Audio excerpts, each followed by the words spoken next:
Liverpool beating Bournemouth by 3-1 and Newcastle losing by a goal to nil. Sets us up brilliantly for that game at St. James's Park. Last season, Liverpool won this game, I believe, by 2-0. It was the game that had Nick Pope getting sent off. Then he missed the League Cup final, thankfully. Yes. So United won the trophy, yes.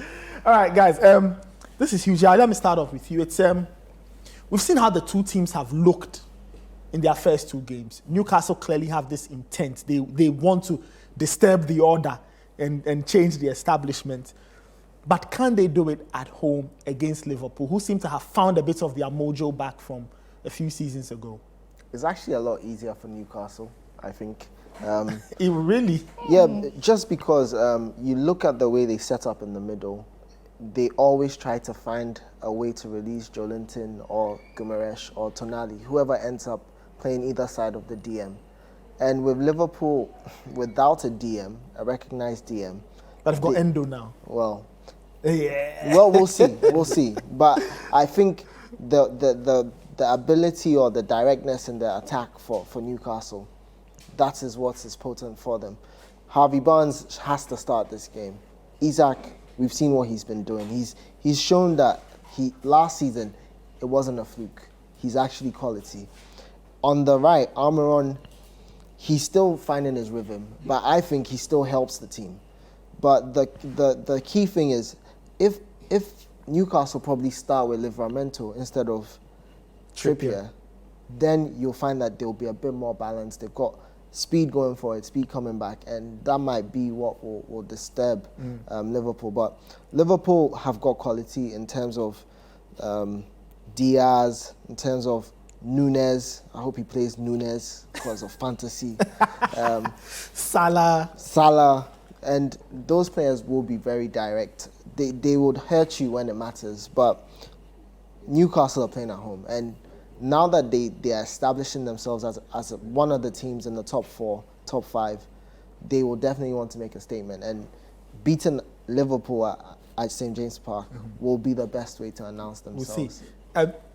Emmanuel, with an eye, I'll get your thoughts in a bit, but Yao makes a point and he says, look, Newcastle are at home, they need to attack. Don't you think that it will be quite dangerous against this Liverpool team? Not necessarily. I think I partly agree with what you said in a sense that against Bournemouth, if the first 10 minutes of that game is anything to go by, should Newcastle sort of like adopt a similar approach in going in trying to like hit Liverpool and then try to get something out of the game, I believe they can learn a thing or two from what Bournemouth did. Bournemouth were unlucky in a sense that they could have, if they were able to take their chances, they would have been able to punish Liverpool. But we didn't see it that way. Sorry. And I feel if Newcastle are direct enough, if they are able to take their chances, that's very important. If they are able to utilize the pace of Barnes, I'm really hoping he starts in that game. I think he's their finest signing. Personally, I feel it was a brilliant signing for them. Yeah. And I feel if they are able to utilize those chances, they're able to like go after Liverpool in that manner. I think they can get something out of it. And I think a lot would also depend on how the midfield will also set up against Liverpool. I think for Liverpool, we've not really seen Endo and then the McAllister. He'll go a few minutes, exactly, about 30 minutes. Yeah, so we didn't really get to see him more. But I don't know if this will be the first time he will play together. He will start the game with McAllister. Personally, I feel using Gakpo in the middle there hasn't really worked well for me, personally. And I don't know if we'll get to see the McAllister and then Endo passage, but if we are able to see something like that, I think they will give Newcastle a run for their money as well. Yeah. Emmanuel, with an eye. Well, is this not set up brilliantly for Liverpool to play on the break? I think for the neutrals, it's set up nicely. But for Liverpool, personally, I do think that if that lineup is not set right, it could lead to disaster. What could possibly go wrong? So, for me, personally, if Liverpool sticks to a traditional 4-3-3, you have Trent and Robertson doing what they regularly do, overlap, underlap, create triangles with the wingers and the advanced eights on either side. However, if they set up that way, you play Endo as the 6. I feel they can win at Newcastle. But then if they try that hybrid thing, Gakpo in the middle, it could spell disaster. What is wrong with Gakpo playing through the middle? I think he's better off playing as a false nine. More, you put him, let's say, in the final third, have him there, receive the ball. He can drop deep, but if you play him in midfield already, he's dropping into the center of the park where he's not going to be effective. And that lets him have to do a lot of running back and forth. And then getting into the dynamics of the game, his effectiveness is nothing. So you put him there, I mean, you drop Jota. Jota hasn't really been the spark that I would have been expecting, especially if you look at how Diaz has come back and he's a force to reckon with. So you go with Diaz, you go with Gakpo, you have Salah, you play Endo as your 6, you have McAllister on one side, you have Szoboszlai on the other side.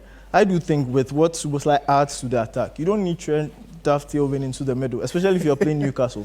You can try that against the lesser teams, that's fine. But not Newcastle. Not Newcastle. Because if you do that already, it exposes strength. Now you need Konate to be coming out wide. It stretches the defense. And if you look at the stats, Liverpool is one of the top 5 teams who have faced the most shots. But who have Liverpool played? Chelsea and Bournemouth. I see. So which means that the structure still has problems? Yes.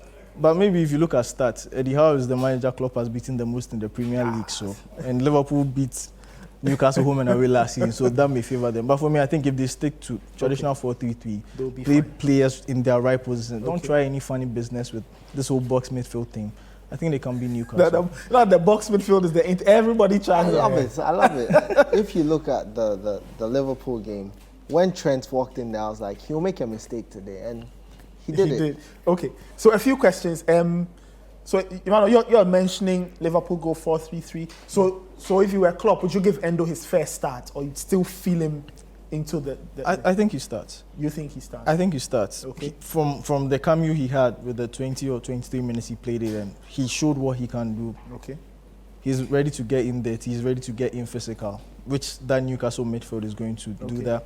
McAllister and Szoboszlai are no slouches, so it means that it's going to be nobody is going to nobody is going to give it easy in the midfield. Okay. So you put him in there, and with the way the new signings have come in and done, they set the tone for him. He's going to do the same thing. The guys at the front are not going to give that Newcastle defense any rest. So if they set up that way, I do think it favors Liverpool a little bit more. On the Newcastle side, on the Newcastle side, would you start Barnes? Would you? Personally, I would. You would? He would. Yeah, I think he would. For the mere fact that, for the sheer fact that he's pretty direct. And I think he's one of the players that he knows what he actually wants to do with the ball. Yeah. It's not the type that I don't want to mention. There's a certain player in Manchester. No, you can't mention that to Anthony, who doesn't know what to do. Exactly. With the ball. So I mean, Harvey Barnes he knows one pass takes the return. That is it. You know. So if you put him like in there in the mix there, and then he also knows that he has somebody like Isak up top, and then he also knows what he wants to do with the ball when he gets it. I think you are good to go against a side like Liverpool. You don't gamble. You put in your best men, and then you expect them to. He'll be facing Trent too, so that's finally Isak or Wilson. Who starts? Because of what Wilson has done off the bench, I think I'll stick with him off the bench. Off the bench. Okay. Isak has shown us he's got quality, and his energy is excellent at the beginning of games. You also want to look at the fact that you want someone that's going to tire the defense out. Callum Wilson will not do that. Mm-hmm. He's not a runner. Yeah, but Isak will do that for Van Dijk and Konate, and then maybe Wilson comes in and he has it easier. So you want to look at it the same way as he started the season. He keeps it that way. All right, we'll see how it goes. Very exciting game, potentially on our hands at St James's Park as Newcastle welcome Liverpool in match week 3 of the Premier League. We'll take a very quick break right here on the Premier League preview show. When we come back, we'll get into the debate. Today we'll be going to East London to have some West Ham chit-chat